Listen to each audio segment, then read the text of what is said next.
Anda tahu Lego? Lego. Jika Anda misalnya mempunyai Lego, misalnya apa yang paling besar?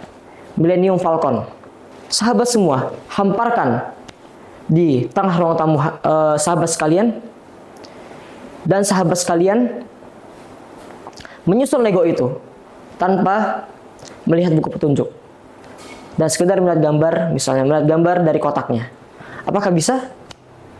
Tentu tidak. Maka dari itu, sama dengan Al-Quran. Al-Quran sebagai petunjuk di hidup kita. Tanpanya, hidup kita akan hancur, tidak tertata.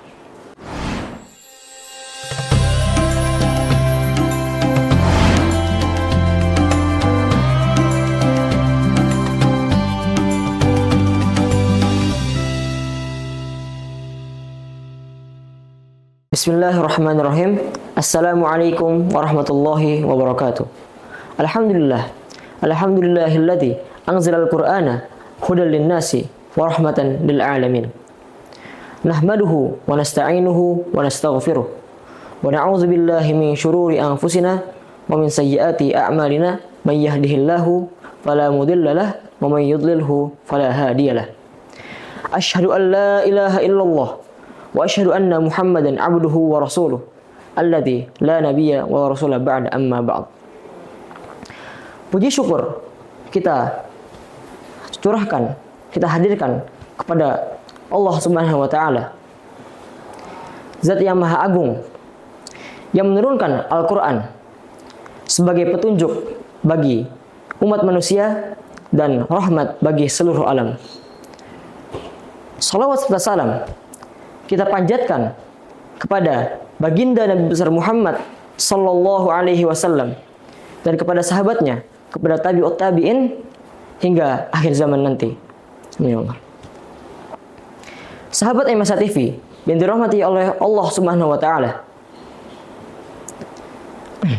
Mari kita sejenak merenungkan dalam hati, membuka pikiran kita dan memanjatkan rasa syukur kita kepada Allah Subhanahu wa taala yang telah memberikan nikmat kepada kita dari dulu sampai sekarang tanpa henti. Sahabat sekalian, di saat ini umat Islam di dunia tengah memperingati peristiwa yang agung, peristiwa yang dimana turunnya Al-Quran, satu-satunya mukjizat yang masih tersisa hingga saat ini, yaitu peristiwa nuzulul Quran. Pada saat itu, Rasulullah Muhammad SAW sedang berada di Gua Hiro. Beliau sedang merenung, sedang menyendiri. Tiba-tiba, ada malaikat Jibril datang kepada beliau, seraya mengatakan, "Iqra." Seketika itu, Rasulullah SAW menggigil beliau. Beliau gemetar hingga beliau mengatakan, "Aku tidak bisa membaca." Setelah itu, Jibril memegang beliau dan mendekap beliau hingga beliau sesak dan mengatakan, "Iqra." Lalu Nabi Muhammad SAW tetap mengatakan, "Aku tidak bisa membaca," sampai 3 kali. Dan yang terakhir kalinya, Jibril mendekap Rasulullah SAW dan mengatakan lagi, "Iqra bismi rabbikal ladzi khalaq. Khalaqal insana min 'alaq. Iqra wa rabbukal akram. Alladzi 'allama bil qalam. 'Allamal insana ma lam ya'lam." Pada kisah yang tadi saya ceritakan, kita bisa mengambil bahwa beban yang diemban Rasulullah tidaklah enteng.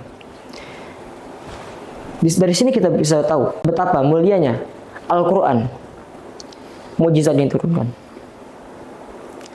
Allah berfirman dalam suratnya,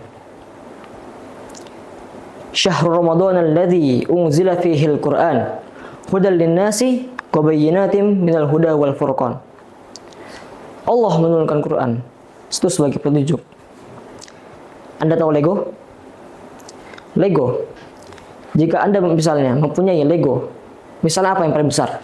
Millennium Falcon. Terus sahabat semua, hamparkan di tengah ruang tamu sahabat sekalian, dan sahabat sekalian menyusun Lego itu tanpa melihat buku petunjuk dan sekedar melihat gambar, misalnya melihat gambar dari kotaknya. Apakah bisa? Tentu tidak. Maka dari itu, sama dengan Al-Quran. Al-Quran sebagai petunjuk di hidup kita. Tanpanya, hidup kita akan hancur, tidak tertata.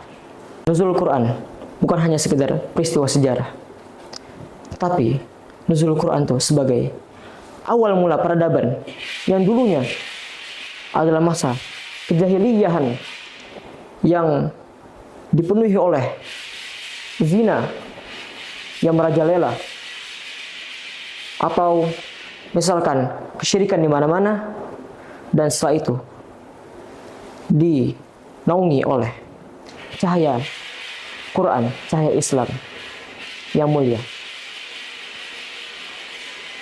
Para sahabat MSC TV sekalian, jangan jadikan Al-Quran sebagai pajangan ras mata. Jangan jadikan Al-Quran sebagai sekedar dibaca indah. Jangan jadikan Al-Quran sebagai hal yang biasa, tetapi resapilah di dalam hati. Jadikanlah itu sebagai pedoman dan sesuatu yang menjadikan kita berjalan di jalan yang lurus. Allah berfirman dalam suratnya, Kitabun anzalnahu ilaika mubarakun liyadabbaru ayatihi. Di situ Allah mengatakan bahwa Allah menurunkan ayatnya untuk kita mentadabburi. Mentadabburi bukan sekedar membaca, tapi mentadabburi juga merasakan ke dalam hati, memasukkan ke dalam pikiran kita, sehingga kita bisa mendapatkan hikmah dari apa yang kita dapatkan.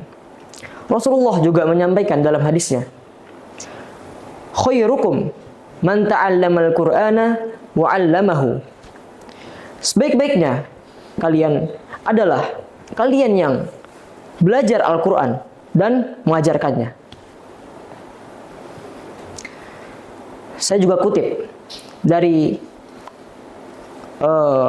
Ibnu Rajab Al-Hanbali pada kitabnya Al-Lataif Al-Ma'arif. Beliau menyampaikan, syarafuz zamani bi syarafi ma waqa'a fihi. Apa artinya? Kemuliaan di suatu zaman itu ditentukan pada apa yang terjadi di dalamnya. Artinya, bulan Ramadan itu menjadi mulia karena di dalamnya terjadi peristiwa nuzul Quran. Sebelum saya tutup, saya ingin menyampaikan, jangan jadikan Al-Quran sebagai hanya yang tadi saya bilang, dibaca semata tanpa diresapi. Mungkin cukup pertanyaan, kapan? Mungkin kapan peristiwa nuzul Quran terjadi? Atau misalkan, apa yang terjadi di peristiwa nuzul Quran? Tapi yang penting, sudahkah kita meresapi Al-Quran? Sudahkah kita memahami Al-Quran? Sudahkah kita menjadikan Al-Quran sebagai pedoman hidup, sebagai petunjuk hidup? Mungkin itu saja yang bisa saya sampaikan. Mohon maaf jika ada salah kata. Wabillahi taufiq wal hidayah, waridha wal inayah. Wassalamualaikum warahmatullahi wabarakatuh.